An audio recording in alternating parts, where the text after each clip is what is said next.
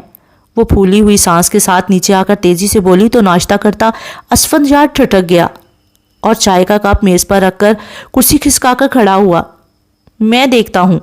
وہ رحمت بابا کو وہیں رکنے کا کہہ کر اوپر نمرا کے کمرے میں آیا جہاں وہ کمرے کے وسط میں کھڑی تھی، اور ذرا سی دیر میں اس نے کمرے کا نقشہ الٹ پلٹ کر دیا تھا۔ چادر، تکیے، ڈریسنگ ٹیبل پر رکھے پرفیومز سب زمین پر بچھے قالین پر پڑے ہوئے تھے۔ اسفند کو دیکھتے ہی نمرا نے ہاتھ میں پکڑی آخری پرفیوم کی شیشی بھی نیچے پھینکی اور خود تیزی سے کمرے سے باہر نکلنے لگی۔ کہاں؟ اسفند یار اس کے عین سامنے سیسا پلائی دیوار بن کر کھڑا ہو گیا۔ راستہ چھوڑیں؟ وہ ہرائی۔ کیوں؟ اسفند نے اطمینان سے سوال کیا۔ میں نے کہا نا میرا راستہ چھوڑو، مجھے یہاں نہیں رہنا، جانے دو مجھے۔ دوپٹے سے بے نیاز بکھرے سلکی بالوں کے ساتھ وہ اس کے سامنے کھڑی تھی۔ کہاں جاؤ گی؟ اب تمہارے لیے کوئی روزن کوئی دستہ نہیں ہے، اسفند یار نے درستگی سے جواب دیا۔ مجھے اپنی اماں سائیں بابا سائیں کے پاس جانا ہے، وہ بچوں کی طرح ضدی انداز میں بولی۔ وہ تو بس اسے دیکھے چلا جا رہا تھا۔ آج سے پہلے وہ کبھی بھی اس کے سامنے یوں بنا دوپٹے کے نہیں آئی تھی۔ ان کی فیملی میں پردے کا خیال رکھا جاتا تھا۔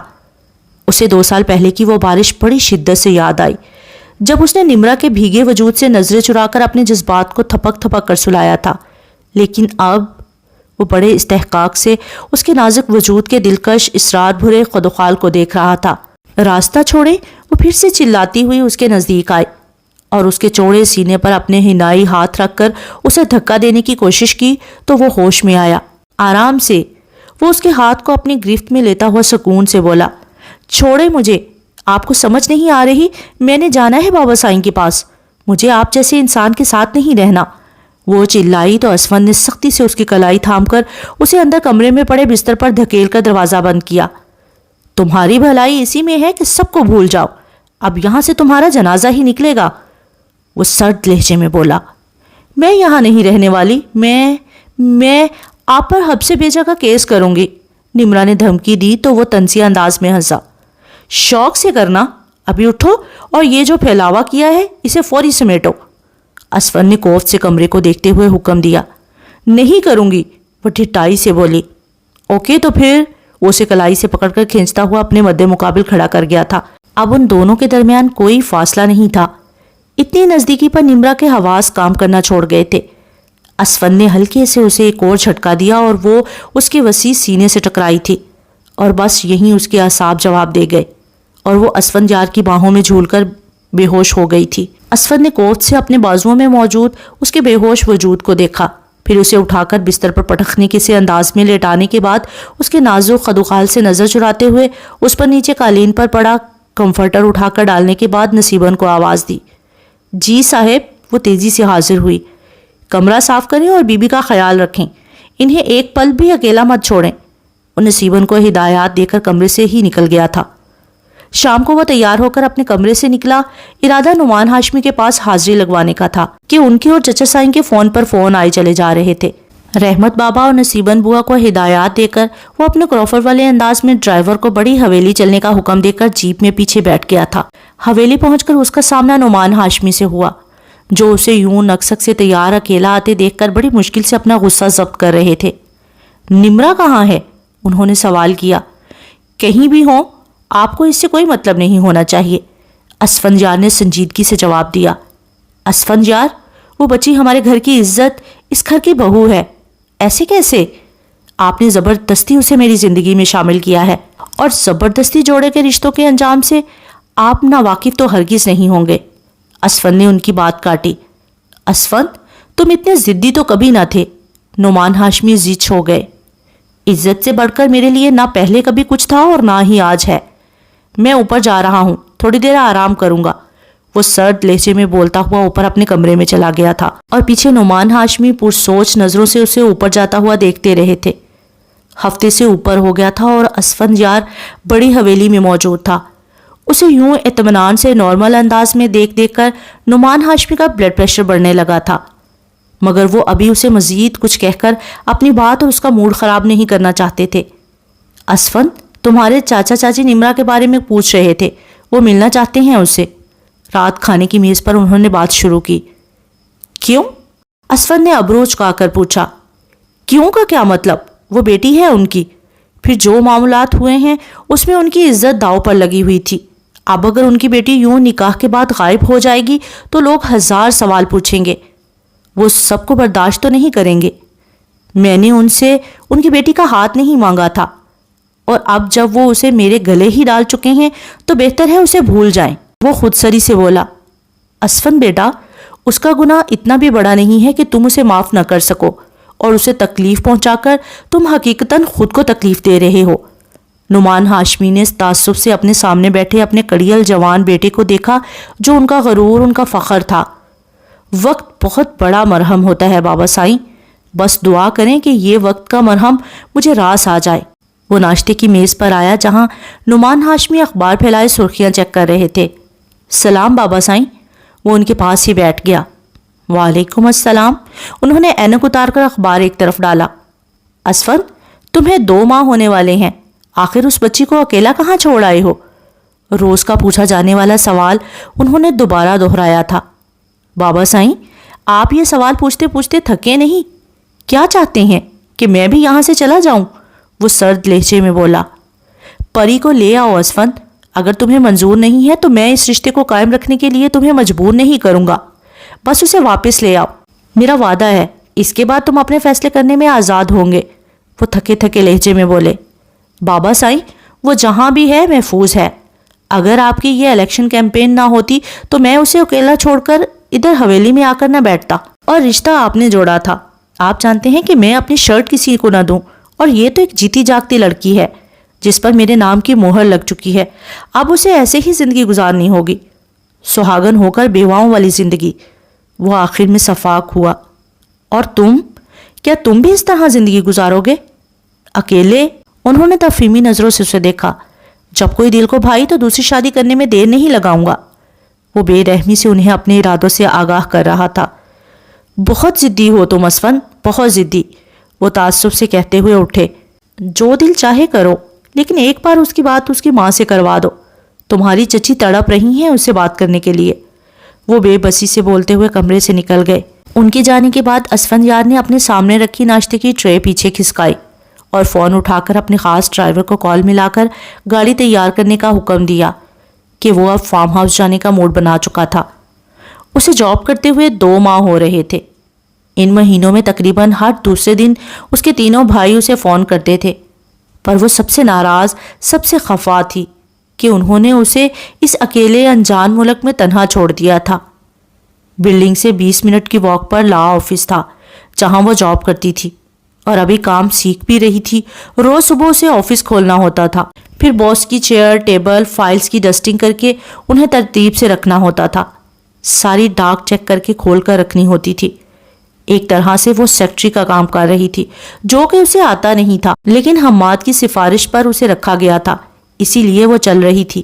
کوئی اور جگہ ہوتی تو اسے اب تک فائر کر دیا گیا ہوتا کہ اس کے پاس نہ بہت اچھی انگلش لکھنے اور بولنے کی سکلز تھیں اور نہ ہی کوئی کمپیوٹر سکلز تھیں. اس کا باس آریان تھا, جس کی لکس کو دیکھتے ہوئے یہ کہنا مشکل تھا کہ وہ فرینچ تھا, ایشین تھا کہ کینیڈین. جنوری کے دن تھے جب وہ آفس کی بلڈنگ سے باہر نکلی تو ٹھنڈی ہوا کا جھونکا اس کے چہرے سے ٹکرایا. کپ کپاتے ہوئے اس نے اپنی فر کی جیکٹ کے بٹن بند کرتے ہوئے جیب سے دستانے نکال کر پہنے. اس کا سر اسکارف سے ڈھکا ہوا تھا, پیروں میں بھاری سنو بوٹس تھے.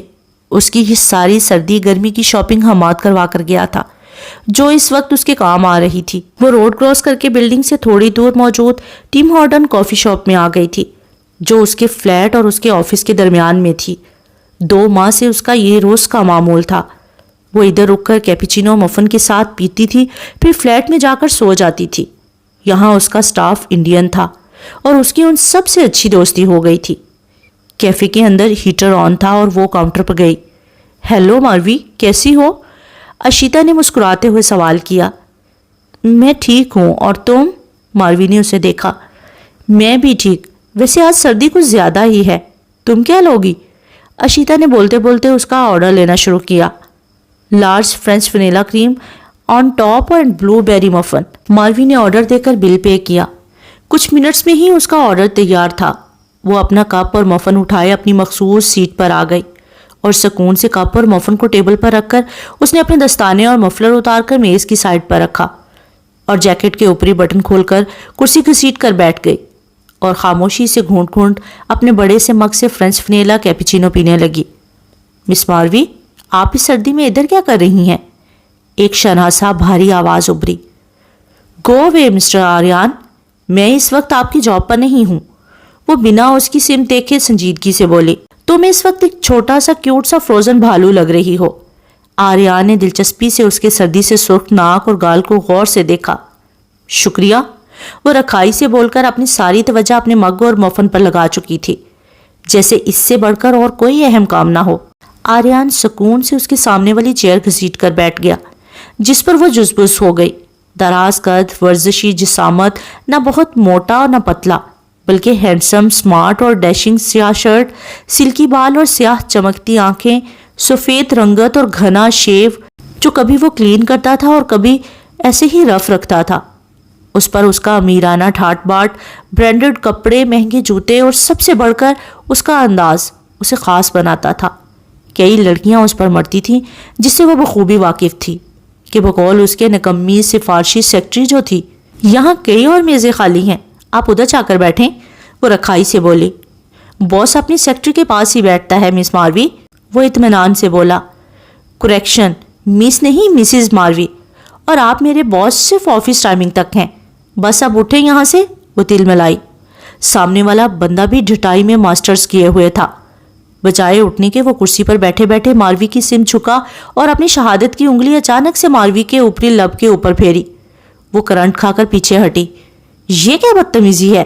تمہاری مونچھیں صاف کی ہیں، اس نے اپنی انگلی دکھائی جس پر کریم لگی ہوئی تھی۔ کو یقیناً کیپیچینو پینے کے دوران ہی اس کے چہرے کی بالائی ہونٹ پر لگ گئی تھی۔ ماروی کی سمت دیکھتے ہوئے اس نے اپنی انگلی کو چکھا۔ میرے خیال سے مجھے یہ تمہارے چہرے پر لگی رہنے دینی چاہیے تھی، شاید کچھ کڑواہٹ کم ہو جاتی اور تمہارے اندر اس میٹھی کریم کی کچھ کوالٹیز بھی آ جاتی، وہ طنزیہ انداز میں بولا۔ ہیلو مسٹر آریان، اشیتا مسکراتی ہوئی ان کے میز کے پاس آئی۔ آپ کیا لیں گے؟ وہ اس کا آرڈر لینا چاہتی تھی۔ ابھی تو کچھ نہیں، ابھی میں صرف اپنے ورکر کو حوصلہ دے رہا ہوں، بیچاری غریب کو اس برف کے طوفان میں پیدل چل کر گھر بھی جانا ہے۔ اشیتا کے سامنے اپنی اس بے عزتی پر وہ لب بھیج کر رہ گئی تھی۔ آریان کو اشیتا سے بات کرتا دیکھ کر ماروی نے اپنا مگ خالی کر کے میز پر رکھ کر چور نظروں سے آریان کی طرف دیکھا جس کے بائیں ہاتھ کے پاس اس کے گلوز رکھے ہوئے تھے، اور وہ آہستگی سے اپنا ہاتھ بڑھا کر اس نے اپنے دستانے اٹھانے چاہے، مگر وہ سیکنڈز میں اس کا ہاتھ تھام چکا تھا اور اب الٹ پلٹ کر غور سے اس کے ہاتھ کو دیکھ رہا تھا جس میں کئی پیپر کٹ لگے ہوئے تھے۔ ناخن ترتیب سے تراشے ہوئے تھے لیکن ان میں سیاہی اور مارکر کے نشانات تھے۔ تم احتیاط سے انسانوں کی طرح کام کیوں نہیں کرتی مس ماروی؟ وہ اشیتا کو جانے کا اشارہ کر کے اب ماروی سے سنجیدگی سے سوال پوچھ رہا تھا۔ وہ بنا کچھ کہے اپنا ہاتھ اس کی دسترس سے نکالتی ہوئی اٹھی اور اپنا مفلر پہن کر منہ تقریباً آدھا ڈھکا اور دستانے پہننے لگی۔ کہو تو میں تمہیں لفٹ دے سکتا ہوں، اگر اس طوفان میں پھسل کر کہیں گر گرا گئی تو میرے آفس کی صفائی کون کرے گا؟ آریان کی آفر نے اسے اور تپا دیا تھا، اور آریان کی بات سن کر پیچھے سے دبی دبی کسی کے ہنسنے کی آواز ابھری تھی۔ آل رائٹ مس ماروی، تم جا سکتی ہو، لیکن اگر کبھی تم تھک جاؤ اور نارمل لڑکیوں کی طرح رہنا چاہو مجھے کال کر لینا، تمہیں سدھار کر مجھے بہت خوشی ہوگی، میں تمہارے اس غائبانہ شوہر سے بہت بہتر ثابت ہوں گا، وہ اس کی سبز آنکھوں میں جھانکتے ہوئے بولا۔ میرے شوہر کو بیچ میں مت لائیں مسٹر آریان، اور لکھ لیں کہ ماروی مرتی مر جائے گی لیکن آپ کو کبھی اپنی مدد کے لیے نہیں پکارے گی، ماروی نے اسے وارن کیا۔ ماروی کی بات سن کر آریان کی آنکھیں ڈارک پڑنے لگی تھیں۔ وہ ہاتھ بڑھا کر اس کا سفید گلابی مائل چہرہ چھونا چاہتا تھا مگر رک گیا۔ تم ہر حال میں صرف مجھے ہی پکارو گی، صرف مجھے، وہ برف سے سرد لہجے میں بولا۔ وہ اسے اگنور کرتی ہوئی واپسی کے لیے پلٹنے لگی تھی جب آریان نے اپنی ٹانگ اڑائی اور وہ گرتی گرتی بچی کہ اسے آریان نے ہی سنبھال لیا تھا۔ یہ دیکھ کر پیچھے سے ایک زوردار مردانہ قہقہا ابھرا تھا۔ کیفے میں بیٹھے لوگوں کے چہرے پر بھی مسکراہٹ آ گئی تھی۔ اکیلے اکیلے مزے ہو رہے ہیں۔ آریان کا نیا کلائنٹ سامنے آیا۔ ویسے یہ ایشین لڑکیاں کچھ الگ ہی ہوتی ہیں نا؟ قریب تھا کہ وہ ہاتھ بڑھا کر ماروی کو چھو لیتا۔ آریان نے تیزی سے ماروی کو بازو سے پکڑ کر اپنے پیچھے کیا اور ایک زوردار گھونسا سامنے کھڑے اسٹیفن کے منہ پر مارا۔ معافی مانگو مس ماروی سے۔ وہ اس کی ٹھیک ٹھاک پٹائی کر کے اسے گردن سے دبوچ کر ماروی کے سامنے لایا۔ کیوں میں اس 2 ٹکے کی سیکٹری کم کلیننگ لیڈی سے معافی مانگوں؟ ان کا تو کام ہی ہم رئیسوں کو خوش کرنے کا ہے۔ اسٹیفن اپنے منہ سے نکلتا ہوا خون آستینوں سے صاف کرتا ہوا غرایا۔ اس کی بات سن کر آریان کی آنکھوں میں خون اتر آیا تھا۔ اس نے اس آدمی کی شرٹ کو گریبان سے سختی سے پکڑ کر اسے اوپر اٹھا کر زور سے زمین پر پٹخا اور دوبارہ سے پیٹنے لگا۔ رحم آریان، وہ چلایا۔ معافی مانگو، وہ سرد لہجے میں غرایا تھا۔ سوری مس، وہ درد سے چور لہجے میں بولا، مگر ماروی کے لیے اب حد ہو چکی تھی۔ وہ بنا کچھ کہے تیزی سے کیفے سے باہر نکلی جہاں برف باری اپنے عروج پر تھی اور پیدل چلنے لگی۔ وقفے وقفے سے وہ اپنی آنکھوں سے بہتے آنسوؤں کو صاف کرتی جا رہی تھی۔ کئی جگہ تو وہ پھسلتے پھسلتے بچی تھی۔ آریان اس کا باس تھا۔ وہ اس کے یہاں کام کرتی تھی، مگر اسے کوئی حق حاصل نہیں تھا کہ وہ اس کا مذاق اڑائے۔ روڈ کراس کر کے ٹریل شروع ہو گیا تھا اور سورج بھی جلدی غروب ہو گیا تھا۔ کالے سیاہ بادل ہر طرف چھائے ہوئے تھے۔ وہ ہاتھ مسلتی ہوئی تیزی سے چلنے لگی۔ اس کا پیر سلپ ہوا اور وہ سائڈ پر گرتی ہوئی لڑک کر گڑھے میں گر گئی تھی۔ کچھ دیر تو اسے حواس بحال کرنے میں لگے تھے۔ پھر اس نے ہتھیلیاں زمین پر رکھ کر اٹھنا چاہا، مگر وہ خاصی گہری کھائی تھی۔ اوپر سے برف مسلسل گر رہی تھی۔ باہر نکلنے کی کوششوں میں ناکام ہو کر وہ گڑھے میں ہی بیٹھ گئی کہ شاید اسی طرح منو برف کے اندر دفن ہو کر مرنا ہی اس کا نصیب تھا۔ اسے اس فارم ہاؤس میں رہتے ہوئے مہینے سے بھی اوپر ہو گیا تھا۔ اسفنجار اسے یہاں ملازموں کے ساتھ چھوڑ کر خود نہ جانے کدھر چلا گیا تھا، مگر وہ اس کی غیر موجودگی سے تھوڑا مطمئن تھی۔ اس کے پاس نہ کوئی ڈھنگ کا لباس تھا، نہ جوتے، مگر اسے لانے والا تو جیسے اسے یہاں قید کر کے بھول ہی گیا تھا۔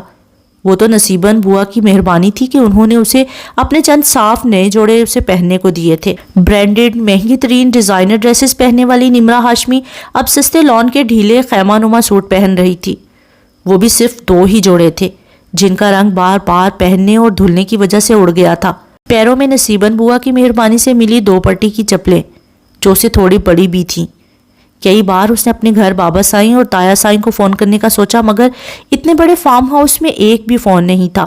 اس نے نصیباً بوا اور احمد بابا کو اعتماد میں لے کر فون کرنا چاہا، مگر وہ دونوں بڑے سبھاؤ سے اسے انکار کر گئے تھے۔ کئی بار اس نے فارم ہاؤس سے باہر جانے کی پلاننگ کی، پر وہ بھی ناکام رہی کہ گیٹ پر گارڈز 24 گھنٹے چوکس تھے اور دیواریں اتنی بلند تھیں کہ انہیں پھلانگنے کا سوچا بھی نہیں جا سکتا تھا۔ یہ اس کے لیے ایک انچاہی جگہ تھی، اور اس گزرے دنوں میں وہ یہ بات سمجھ چکی تھی کہ اگر اس کے بابا سائیں پاکستان کے وزیر داخلہ ہو کر اسے نہیں ڈھونڈ پا رہے تو اس کا مطلب واضح تھا کہ انہوں نے اپنی عزت بچانے کی خاطر اس کو اسفنجار کے حوالے کر کے سب کچھ بھلا دیا۔ اسے بھی یہی وجہ تھی کہ وہ اب اس انچاہی جگہ اور زندگی میں خود کو ایڈجسٹ کرنے کی کوشش کر رہی تھی۔ پر اس سب میں ایک بات اچھی یہ ہوئی تھی کہ وہ 5 وقت کی نماز کی عادی ہو گئی تھی اور اکثر کچن میں کچھ نہ کچھ کرتی ہوئی پائی جاتی تھی۔ یہاں کا کچن خاصا کشادہ تھا۔ 8 تو چولہے تھے اور ہر طرح کی جدید مشینری موجود تھی۔ فارم ہاؤس میں ملازموں کی ایک فوج تھی جو سائٹ پر بنے سرونٹ کوارٹرز میں رہتی تھی، اور نمرا ہاشمی کی موجودگی کی وجہ سے صرف نصیباً بوا اور احمد بابا کو اندر آنے کی اجازت تھی۔ صفائی ستھرائی والے ملازمین سے رحمت بابا اپنی نگرانی میں کام کروا کر انہیں باہر بھیج دیتے تھے۔ تیری زیست میری ذات ہے، تیری ذات ہی میری حیات ہے، مجھے ایک سکون سا ملے فقط گر تیرے بام و در کو ثبات ہے۔ کچھ نئے جذبوں کی کومپلیں، کچھ گم گشتہ رشتوں کی آہٹیں مجھے بے طرح سے پکار لے۔ گر تیری آرزو کی بات ہے، میری نیند راتوں کی بے اثر، خواب آنکھوں سے دور ہے۔ میری تمناؤں کے محراب میں تیری گفتگو تیری ہی بات ہے۔ میرے جذبات کتنے ہی انکہے، ہر جذبے میں تجھ سے نبات ہے۔ میں وصل لمحوں کی تلاش میں، ہر پل بے خودی کی کاشت ہے۔ ایک محراب تمنا ہوں میں، تیرے ساتھ میں ہی نجات ہے۔ اندھیرے کے ساتھ ساتھ سردی کی شدت بھی بڑھتی چلی جا رہی تھی، اوپر سے برف بھی گڑھے میں بڑھنے لگی تھی۔ ماروی کے ہاتھ پیر سب سن ہونے لگے۔ اس نے آنکھیں بند کر کے حماد کو یاد کیا کہ ایک اس کے ساتھ ہی تو اس کی اب تک کی زندگی کی سب سے اچھی یادیں تھی۔ وہ لانچ کا سفر، اغوا کنندہ، ماروی کے لب مسکرائے، پھر چائنا کا سفر اور آخر میں کینیڈا۔ اسے یاد تھا کہ کس طرح اس نے ماروی کو اسکوائر ون مال میں لے جا کر ایک ایک چیز دلائی تھی، اور پھر جاب 2 ماہ پہلے۔ آخر ہم جا کدھر رہی ہیں؟ پیدل چلتے چلتے ماروی نے حماد سے سوال کیا۔ تمہاری جاب کا انتظام کرنے، وہ سکون سے بولا تھا۔ جاب؟ ماروی نے صدمے سے اسے دیکھا، جو لانگ کوٹ اور بوٹ میں خاصا ہینڈسم لگ رہا تھا۔ سنو، کیا تم مجھ سے اپنی اکلوتی بہن سے نوکری کرواؤ گے؟ وہ ٹھٹک کر چلتی چلتی رک چکی تھی۔ جاب کرنے میں کوئی برائی نہیں ہے ماروی آپی، ویسے بھی جب تک آپ کا نیا پاسپورٹ اور کینیڈین سٹیزن شپ نہیں آتی آپ کو ادھر ہی رہنا ہوگا، حماد نے سمجھایا۔ تو ادھر رہنے کے لیے جاب کرنا ضروری ہے کیا؟ کیا میں اتنی غریب ہوں کہ جاب کے بنا رہ نہیں سکتی؟ وہ بھرائے ہوئے لہجے میں بولی۔ آپ غریب نہیں ہیں، حماد کراہا۔ دل کیا کہ بتا دے کہ کروڑوں کی جائیداد تو اسے سید فائز شاہ سے ورثے میں ملنی ہے، اور وہ اس کا ہسبینڈ بھی رئیسوں میں سے ایک ہے، لیکن ماروی کا کوئی بھروسہ نہیں تھا۔ اگر وہ ابھی کے ابھی سارے پیسے مانگ لیتی تو وہ کہاں جاتا؟ غریب ہی تو ہوں جو تم مجھے نوکری پر لگوا رہی ہو۔ آپی، میں چلا جاؤں گا تو آپ اکیلی پورا دن گھر میں کیا کریں گی؟ وقت کاٹنا مشکل ہو جائے گا، اس لیے بہتر ہے کہ جاب کر لیں۔ صبح سے شام آپ بیزی رہیں گی اور رات تھک کر سو جائیں گی۔ تم سے کس نے کہا کہ مجھ سے وقت نہیں کٹے گا؟ میں کیبل دیکھوں گی، اتنے سارے کورین اور ترکی کے ڈرامے ہیں جو گوٹ میں بی جان کی وجہ سے چھپ چھپ کر دیکھتی تھی، وہ آرام سے دیکھوں گی۔ پھر موویز ہیں، میوزک شوز ہیں، اور وہ بگ باس کے سارے سیزن ہیں جو دیکھنے ہیں، اور تم مجھے جاب پر لگوا رہے ہو؟ وہ خفا ہوئی۔ آپ؟ حماد نے بیچارگی سے اسے دیکھا۔ یہاں گورنمنٹ صرف ان لوگوں کو سٹیزن شپ جلدی دیتی ہے جو کام کرتے ہیں، اس لیے آپ کو جاب پر لگوا رہا ہوں۔ حماد سوچ سمجھ کر بولا تھا۔ اگر ایسا تھا تو میری جعلی شادی کسی کینیڈین سٹیزن سے کروانی تھی نا، کچھ فائدہ تو ہوتا۔ ماروی نے اسے گھورا۔ آپ کا نکاح جعلی نہیں اصلی ہوا ہے، حماد نے تصحیح کی۔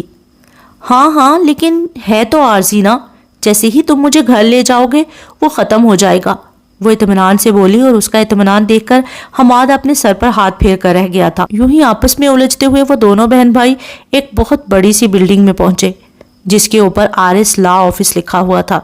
سنو، لفٹ میں داخل ہو کر ماروی نے حماد کا ہاتھ پکڑا۔ جی بہن جی فرمائیں۔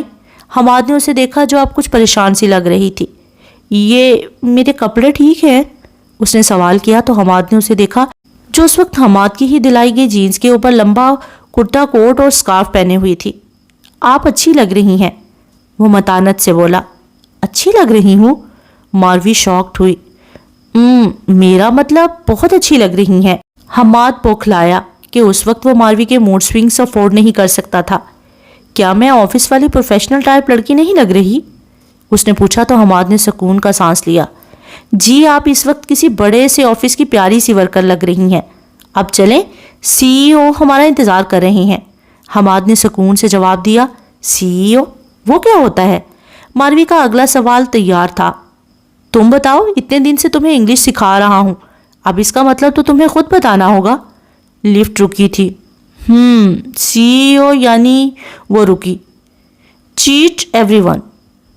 حماد اس کے جواب پر بس اسے دیکھ کر رہ گیا تھا۔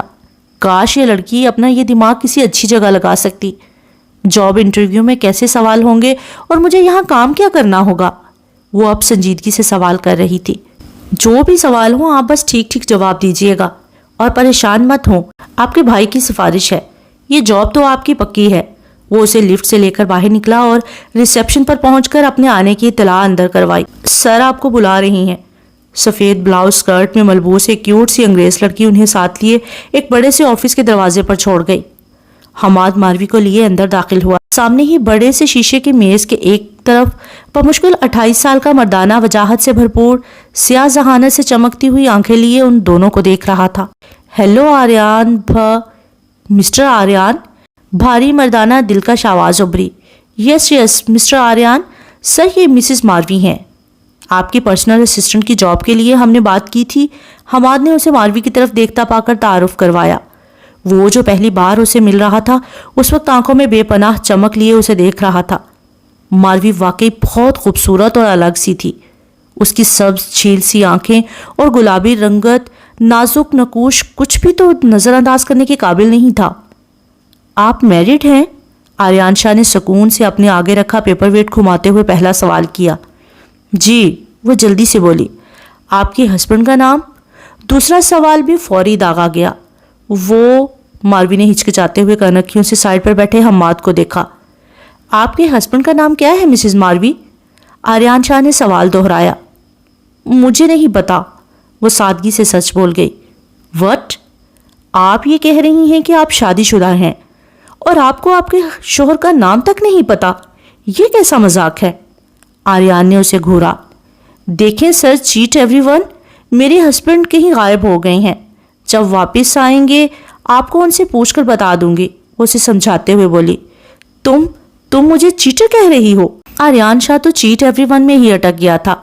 یہ مرتبہ تو اللہ نے آپ کو دیا ہے، میں تو بس، وہ اس کے آگے رکھی CEO کی تختی اٹھا کر اسے دکھاتی ہوئی بولی، جبکہ پیچھے سے حماد نے اپنے کانوں کو ہاتھ لگا کر آریان سے اشاروں میں معافی مانگی۔ آپ کو کیا کیا کام آتا ہے؟ آریان تھوڑا سیریس ہوا۔ جاب کا تو کوئی کام نہیں آتا، وہ شرمندگی سے بولی۔ تو پھر کون سا کام آتا ہے؟ اس نے ابرو اچکا کر اپنے سامنے بیٹھی بمشکل 20 سال کی لڑکی کو دیکھا۔ صفائی کرنی آتی ہے، میں کھانا بھی بہت اچھا بنا لیتی ہوں، اور وہ چپ ہو کر سوچنے لگی۔ کمپیوٹر استعمال کرنا آتا ہے؟ آریان نے سوال کیا۔ نہیں، لیکن میں کپڑے بہت اچھے سے پریس کرتی ہوں۔ فوری نفی میں اس نے بچوں کی طرح سر ہلاتے ہوئے اپنی ایک اور خوبی بیان کی۔ ہم یہاں کسی ماسی کی پوزیشن کا انٹرویو لے رہے ہیں کیا؟ آریان شاہ نے فرنچ میں بولتے ہوئے حماد کو گھورا، پھر ماروی کو دیکھا۔ پڑھنا لکھنا آتا ہے یا اس سے بھی آپ گئی گزری ہیں؟ آریان شاہ نے طنز کیا۔ جی، لکھنا پڑھنا آتا ہے، آلموسٹ گریجویٹ ہوں، وہ خفا ہوئی۔ یہ آلموسٹ گریجویٹ کیا ہوتا ہے؟ آریان نے اسے گھورا۔